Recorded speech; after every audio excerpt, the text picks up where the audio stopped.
Impact, c'est le podcast qui met à l'honneur les travaux de chercheuses et chercheurs du laboratoire de sciences sociales Pacte à Grenoble.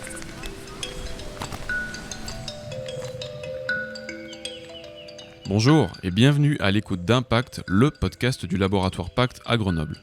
Dans cette 4e saison, nous allons décortiquer ensemble les sciences participatives.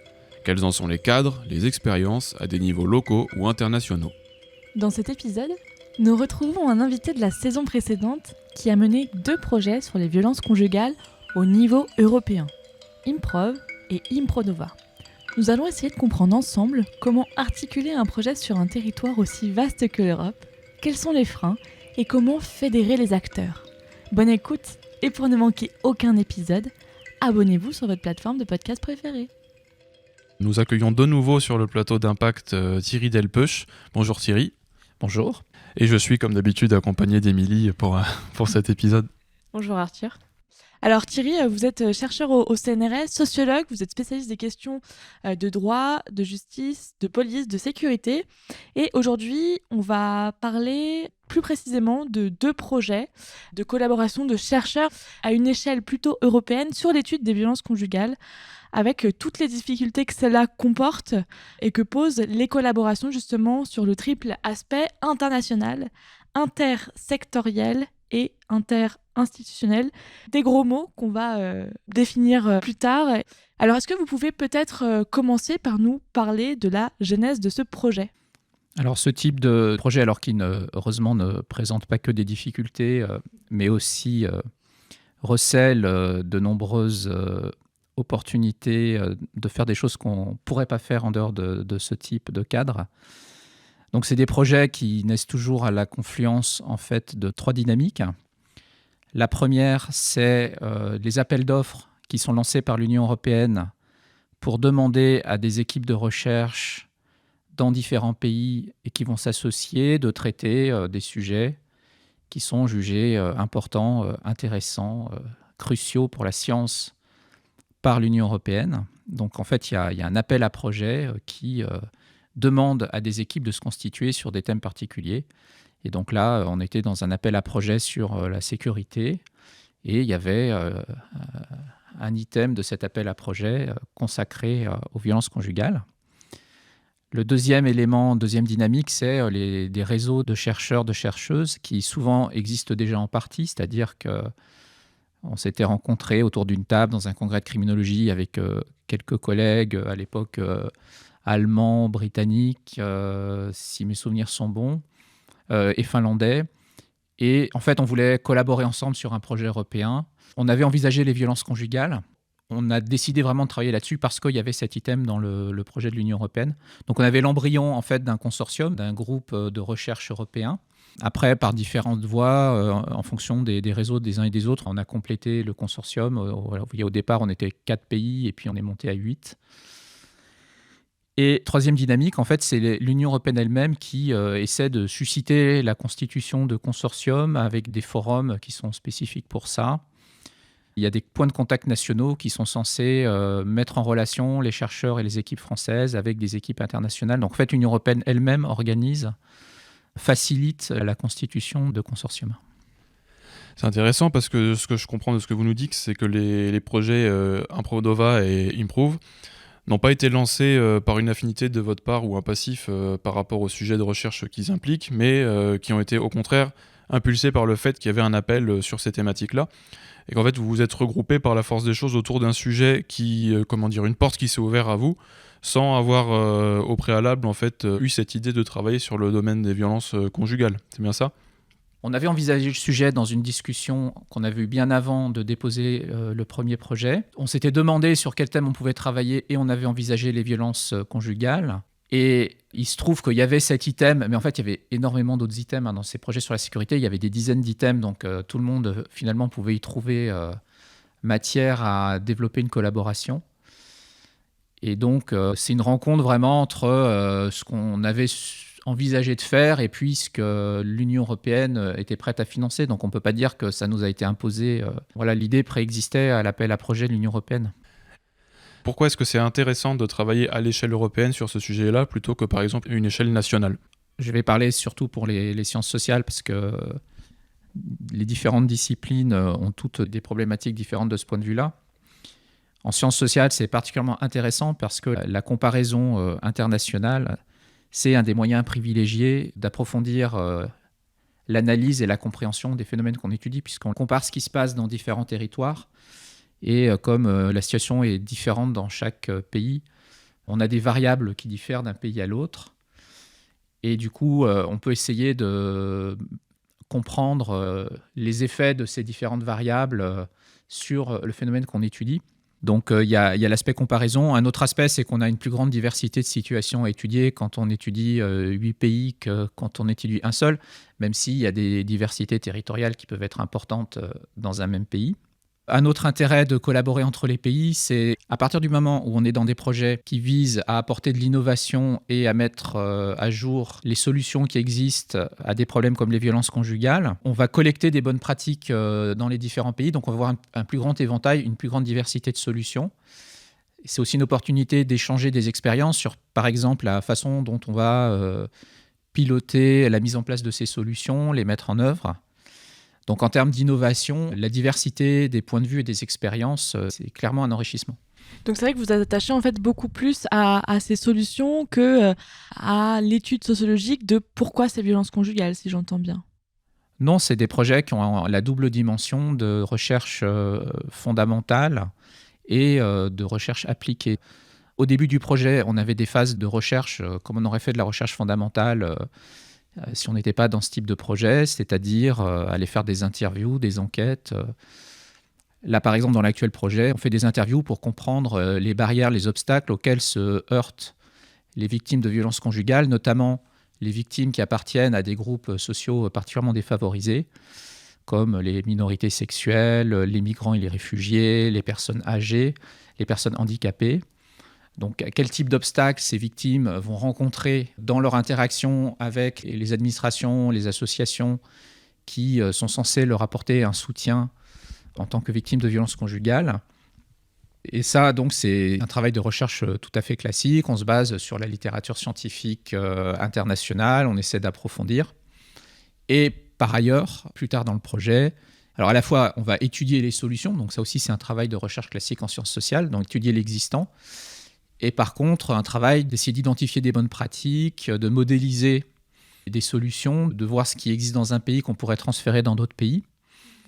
Donc voilà, il y a un travail plus d'innovation. C'est des projets qui sont de recherche et d'innovation, qui là ne seraient pas forcément dans un projet de sciences sociales classique, comme ceux qui sont financés par l'Agence de la recherche française, même si de plus en plus les organismes de recherche cherchent à promouvoir l'innovation. Dans ce genre d'étude, qui est une étude qui touche à la sociologie, on a des publics différents. On imagine qu'il y a des questions culturelles. Est-ce que vous avez travaillé avec les mêmes méthodes dans ces différents pays quand vous faites de la recherche du terrain, ou effectivement vous venez utiliser des méthodes avec des questions qui diffèrent un peu, ou est-ce que vous avez vraiment des questions qui sont les mêmes pour chaque pays ? Alors, c'est une excellente question. Ce qui est important de dire là, c'est que le domaine des violences conjugales, c'est un domaine, à la fois les manières de voir, les manières d'aborder les problèmes et les manières de les traiter sont extrêmement homogénéisées au niveau international.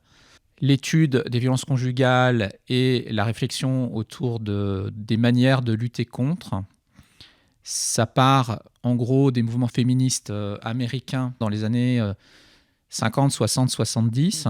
Et les réflexions de ces mouvements vont être portées très très vite dans les instances internationales. Il y a des instances de l'ONU qui s'intéressent depuis très longtemps à l'égalité homme-femme et à la lutte contre les violences conjugales. Elles ont offert une caisse de résonance à cette lutte des mouvements féministes contre les violences conjugales dans le monde entier. Et il y a des standards sur la façon de lutter contre les violences conjugales qui sont extrêmement développés. Il y a des manuels entiers, il y en a des dizaines. Donc, à la fois, la façon d'analyser, d'évaluer le problème et de le traiter est très internationalisée. Pour l'Union européenne, il y a la Convention d'Istanbul de 2010, je crois c'est 2010 ou 2011, qui a été ratifiée, je crois, en 2011, qui, là aussi, définit des standards à la fois pour comprendre et pour lutter contre les violences conjugales. Donc, le cadre institutionnel dans les différents pays, il est quand même assez semblable, même s'il y a des différences législatives qui existent encore, mais il y a des recommandations du Conseil de l'Europe, y compris sur les évolutions de législation, ce qui fait que le cadre législatif est aujourd'hui assez homogène dans les différents pays européens. Et du côté des violences elles-mêmes, en fait, les ressorts de la violence conjugale sont pas différents d'un pays à l'autre. Le ressort principal, c'est la volonté ou le désir de domination et de contrôle d'un des deux partenaires dans un couple, qui va se traduire par des violences. C'est pour ça qu'on retrouve des violences conjugales dans tous les pays, dans toutes les classes sociales. Donc voilà, entre un cadre de politique publique qui est très internationalisé et un phénomène qui est assez commun à toute l'humanité, il n'y a pas tellement de problèmes de différences culturelles ou institutionnelles qui empêcheraient de se poser les mêmes questions dans les différents pays. Donc ce que j'en entends, c'est que ce soit au niveau du fond, de l'objet de la recherche ou de la façon en fait dont vous travaillez pour étudier ces sujets-là, on se retrouve avec une situation qui est finalement relativement homogène d'un pays à l'autre. Mais alors concrètement, le fait qu'il y ait autant de pays qui soient impliqués dans vos travaux, comment ça se traduit vis-à-vis de votre recherche, le fait d'avoir autant de disparités géographiques et institutionnelles ? Par exemple, le questionnaire posé aux victimes, c'est le même dans tous les pays. Les tableaux qu'on remplit pour apporter des réponses aux questions de recherche, c'est les mêmes pour tous les pays. C'est-à-dire qu'on pose les mêmes questions partout. L'enjeu du travail, c'est vraiment par rapport aux variations locales, c'est-à-dire la réponse, il y a toujours des mairies, par exemple, dans différents pays qui vont avoir des bonnes idées. Et on trouve plus de bonnes pratiques, par exemple, en étudiant 8 pays qu'en étant dans un seul. Donc ouais, il y a cet enjeu-là. Et après, il y a quand même une difficulté inhérente à travailler entre des gens de plusieurs pays. Alors je dirais que la première difficulté qu'on a eue et qui demande plusieurs années pour être surmontée, il y a une difficulté au niveau des langages, c'est-à-dire que l'essence des mots, y compris scientifiques, varie, alors pas fondamentalement, mais souvent légèrement entre les chercheurs de différents pays. Et ça prend du temps pour s'assurer qu'on parle la même chose quand on dit un même mot. Au début du projet, il y avait parfois des malentendus. On pensait qu'on allait dans la même direction, puis on réalise au bout d'un moment qu'on ne va pas dans la même direction, que chacun imaginait quelque chose, mais que n'avait pas réussi en fait à faire passer l'idée à l'autre. Donc il y a tout un travail d'acculturation réciproque pour homogénéiser le vocabulaire, être sûr que voilà, on s'entend suffisamment sur les mots. Sur le travail scientifique lui-même, non, il n'y a pas trop de différence, c'est-à-dire que les méthodes, ça reste les mêmes. Donc c'est plus autour des objectifs ou des hypothèses ou des problématiques que là, ces problèmes de langage peuvent rendre la compréhension difficile, surtout au début du projet, parce qu'après, on l'a surmonté tout ça en travaillant ensemble, on finit par résoudre ce type de différence.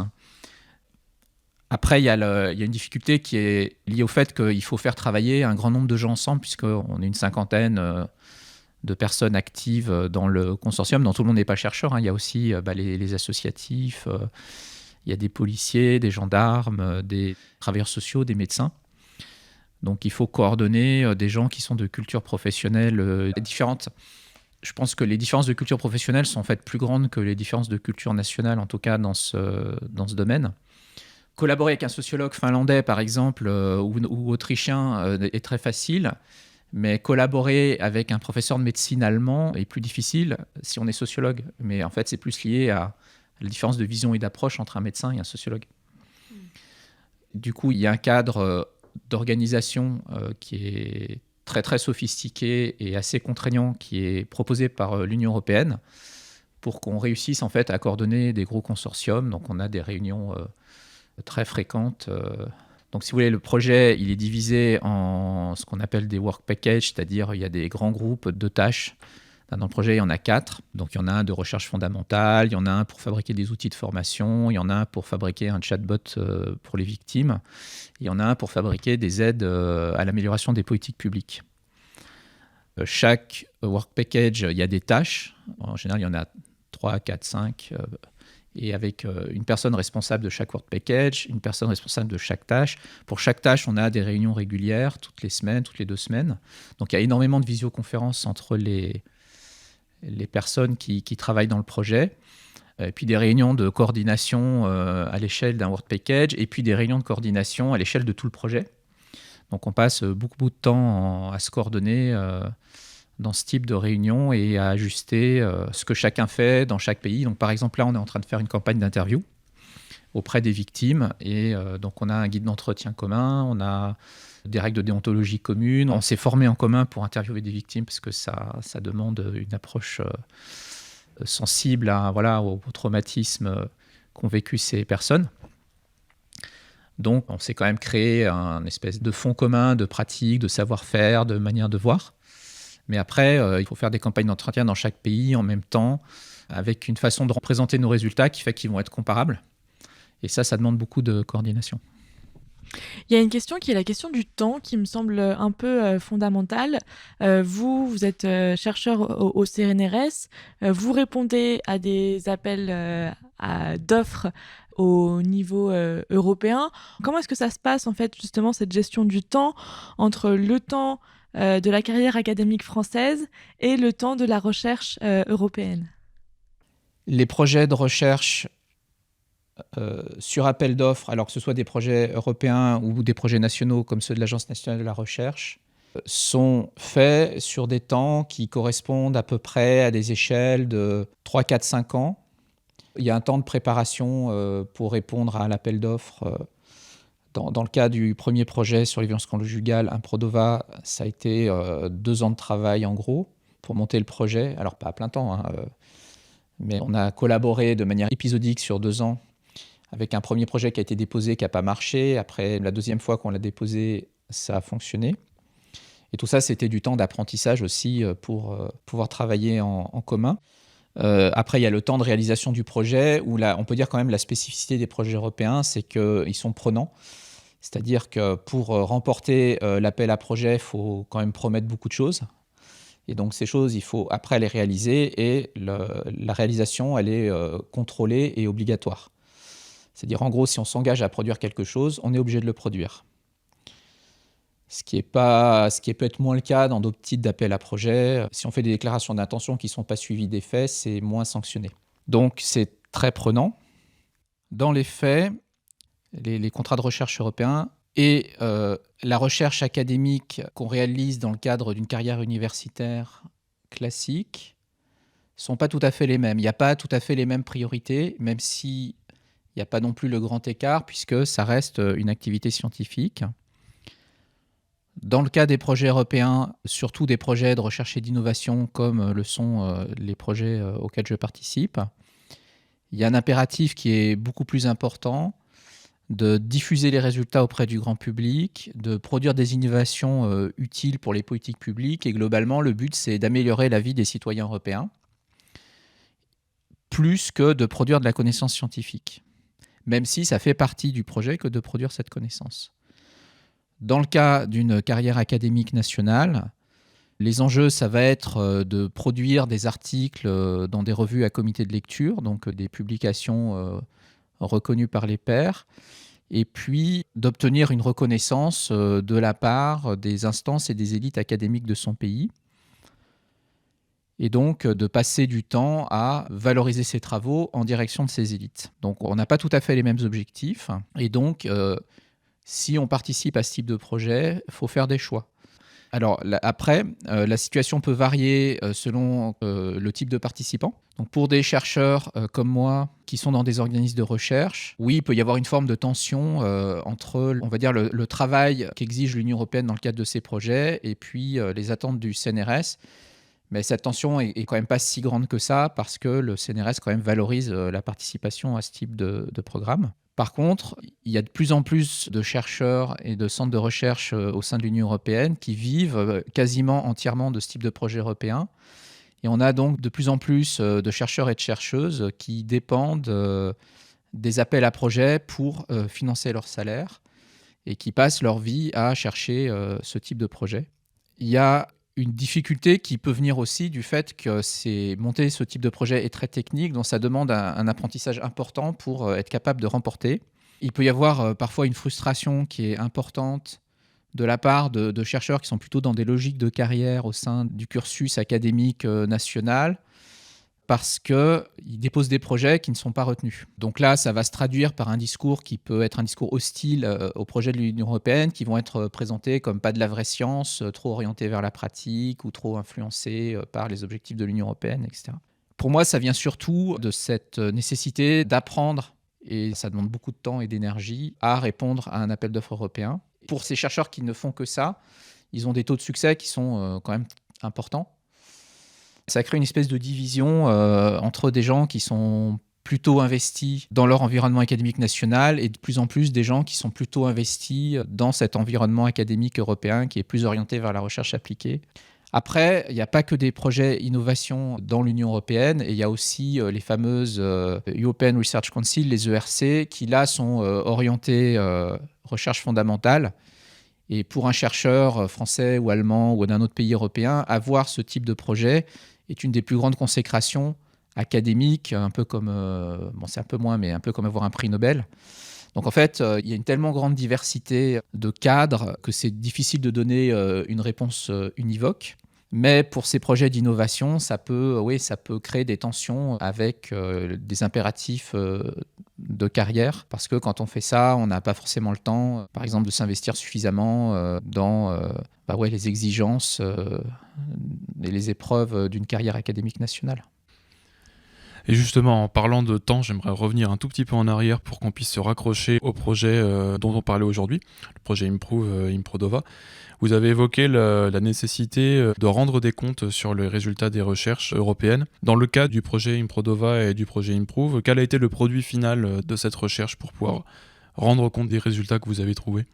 Alors, le projet Improve, il n'en est qu'au début, donc on peut regarder ce qui s'est passé pour le projet Improdova. Les productions scientifiques sont recensées, on fait un rapport sur les publications académiques classiques qu'on a faites, mais aussi les publications grand public, toute forme de valorisation scientifique auprès des acteurs de la lutte contre les violences conjugales. Par exemple, on avait organisé plusieurs conférences en France avec les professionnels où on présentait les résultats du projet. Donc tout ça, ça rentre en compte dans la valorisation du projet. On rendait compte là-dessus. Par exemple, le projet Improdova donnait lieu à la réalisation d'une plateforme de formation en ligne qui est en anglais et en allemand pour les professionnels de santé, les travailleurs sociaux et les policiers qui travaillent sur les violences conjugales. Donc ils trouvent des modules de formation, des informations, des petites vidéos. Donc ça fait partie de la réalisation du projet.